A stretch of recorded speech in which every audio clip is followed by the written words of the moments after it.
आज पूरे देश भर में जो लोग किसानों के समर्थन में उपवास पे बैठे हैं उनको भी, और जो लोग किसानों के समर्थन में बैठे हैं किसी भी वजह से उपवास चाहे ना कर पाए उनको भी, सब लोगों को मेरा नमस्कार, सबको मेरा प्रणाम।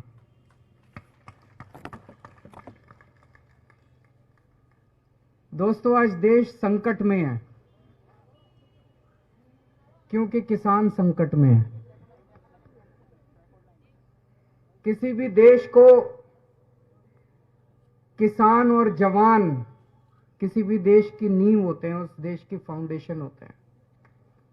और अगर किसान और जवान संकट में हो तो वो देश आगे कैसे तरक्की कर सकता है, वो देश खुशहाल कैसे हो सकता है। आज हमारे देश का किसान संकट में है। जिस किसान को खेतों में होना चाहिए वो इतनी कड़कती ठंड में धरने पे बैठा है। लेकिन मुझे खुशी इस बात की है कि आज पूरा देश किसान के साथ खड़ा है। देश भर में फौजी किसान के साथ खड़े हैं, जवान किसान के साथ खड़े हैं,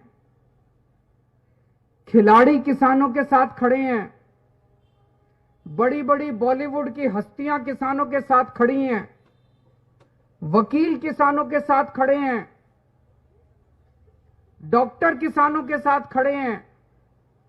देश भर से जो खबरें आ रही हैं, लोग चाहे सिंगू बॉर्डर ना पहुंच पाए हों, लेकिन आज न जाने कितने अनगिनत लोगों ने, लाखों करोड़ों लोगों ने अपने घर पे उपवास रख के किसानों का समर्थन किया और उनके लिए प्रार्थना किया। आम आदमी पार्टी शुरू से किसानों के साथ है, किसान आंदोलन का समर्थन करती रही है। आज देश भर में कोने कोने में आम आदमी पार्टी के कार्यकर्ताओं ने या तो अपने घर पे और या सामूहिक तरह से कहीं ना कहीं इकट्ठे होकर उपवास किया, किसानों का समर्थन किया। और जब जब जरूरत पड़ी हम लोग बिल्कुल चट्टान की तरह खड़े होकर हम लोगों ने किसानों का समर्थन किया। जैसा भी बताया गया कि जब किसान आंसू गैस के गोले झेलते हुए, लाठियां खाते हुए, वाटर कैनन झेलते हुए बड़े बड़े स्टेडियम में इन लोगों को डाल देंगे, बाहर से ताला लगा देंगे,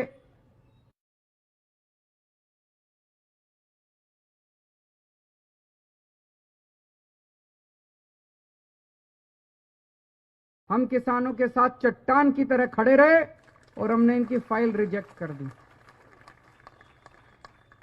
उसके बाद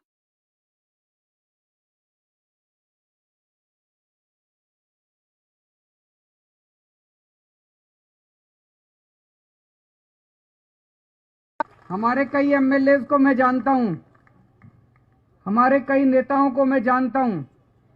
मैंने उनको कह दिया था कोई टोपी पहन के नहीं जाना, कोई झंडा डंडा लेके नहीं जाना, आम आदमी पार्टी का जिक्र नहीं करना। देश बचेगा तो आम आदमी पार्टी बचेगी, किसान बचेगा तो आम आदमी पार्टी बचेगी। आप में से बहुत सारे लोग रात दिन वहां पे सेवा में लगे हुए हैं। आप भी सेवादार बन के गए और मैं भी सेवादार बन के गया, बिना किसी आम आदमी पार्टी का सिंबल लिए मैं भी वहां पे सेवा करने के लिए, किसानों की सेवा करने के लिए गया। तो ये लोग बहुत नाराज हो गए। पिछले हफ्ते जब इनका आंदोलन था, एक दिन मैं भी एक दिन वहां जाना चाह रहा था, लेकिन इन्होंने मेरे दरवाजे बंद कर दिए।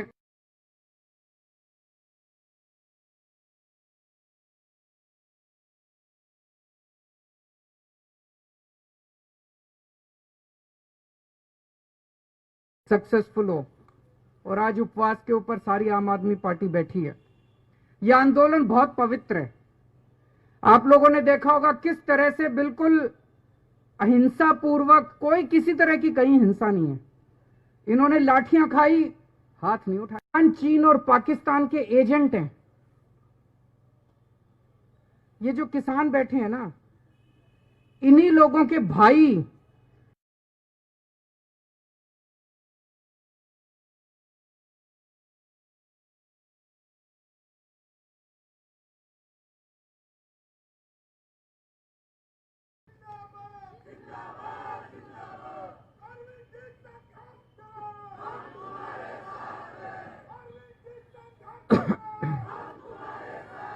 तो ये जितने नेता और ये जो लोग कह रहे हैं कि ये चीन और पाकिस्तान के,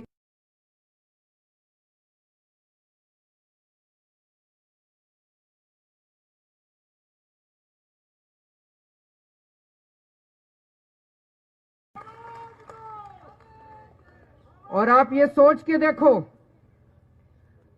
कितने ऐसे किसान हैं देश भर में, एक ही आदमी के दो बेटे, एक किसान बन गया और एक जवान बन गया। गलत तो नहीं कह रहा जी? ऐसे बहुत सारे लोग हैं। कितने परिवार हैं, एक बेटा फौज में और एक बेटा खेत में। अब जब वो फौज में बॉर्डर के ऊपर उनका बेटा सुनता है कि मेरे भाई को आतंकवादी कहा जा रहा है, जब वो सुनता है मेरे पिताजी को आतंकवादी कहा जा रहा है जो यहां सिंघू बॉर्डर पे बैठे हैं, तो उसके दिल पे क्या गुजरती होगी? ये सही नहीं हो रहा। जितने लोग ये राजनीति के तहत किसानों को गालियां दे रहे हैं, किसानों को भला बुरा बोल रहे हैं, मैं उनसे हाथ जोड़ के अपील करना चाहता हूं, ये बंद करें, गंदी राजनीति करना बंद करें। दूसरा, अभी जैसे काफी विस्तार में आपको समझाया गया, ये कानून केवल किसानों के खिलाफ नहीं है, ये कानून इस देश की आम जनता के खिलाफ है।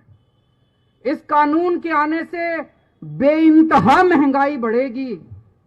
इस कानून के अंदर महंगाई बढ़ने का लाइसेंस दिया गया। महंगाई बढ़ना एक तरह से कानूनी जामा पहना दिया गया। मैं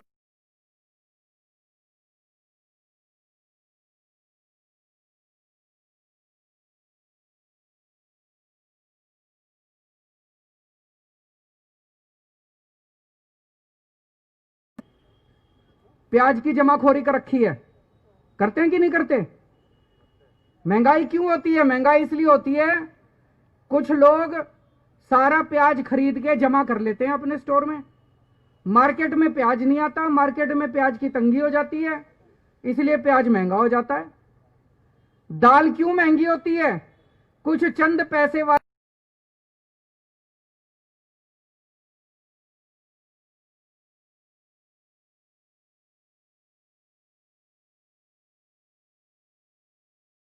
में जब दाल आती है तो दाल सस्ती हो जाती है। यही करती है सरकार। अब इस कानून में लिखा है कि कोई भी आदमी कितनी भी जमाखोरी कर सकता है, ये अलाउड होगा। अभी तक जमाखोरी करना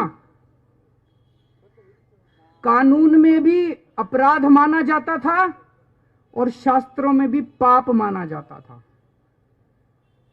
किसी भी धर्म के शास्त्र उठा के देख लो, भाई साहब कहते थे जमाखोरी करना पाप है। पाप मानते थे नहीं मानते थे? कानून में कहते थे अपराध है।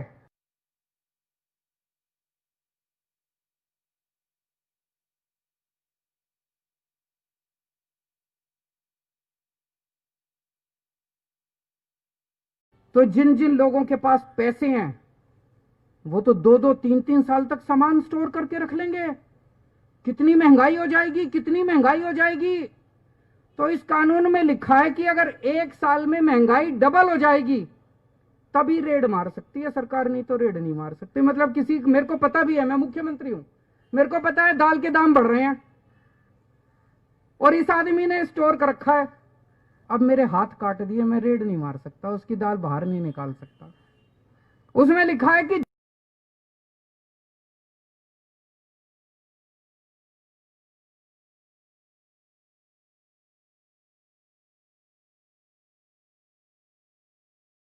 ₹1 किलो और अगली साल 100। तो 4 साल के अंदर गेहूं 16 गुना महंगी हो जाएगी। 16 गुना महंगी 4 साल के अंदर। समझ रहे हो आप लोग? ये कानून में लिखा, इतनी महंगाई हो जाएगी, इतनी महंगाई हो जाएगी, भाई साहब तनख्वाह बढ़ेगी नहीं, बच्चे पालने मुश्किल हो जाएंगे। तो ये पूरा कानून किसानों के खिलाफ है, आम आदमी के खिलाफ है। केवल और केवल कुछ चंद पूंजीपतियों को फायदा पहुंचाने के लिए कानून लाया गया। तो मेरी सब लोगों से गुजारिश है, ये मत सोचना कि किसानों पे एहसान कर रहे हो। कोई एहसान नहीं कर रहे। ये कानून अगर आ गए, सारे के सारे लागू हो गए, लागू तो हो गए, ये बंद खत्म नहीं हुए। किसान बड़ा एहसान कर रहे हैं तुम्हारे ऊपर, जो बैठे हैं वहां पे। इस देश के लोगों पे किसान एहसान कर रहे हैं, जो कह रहे हैं ये कानून वापस लो। तो अपने को सबको इसकी खिलाफत करनी है। आज आम आदमी पार्टी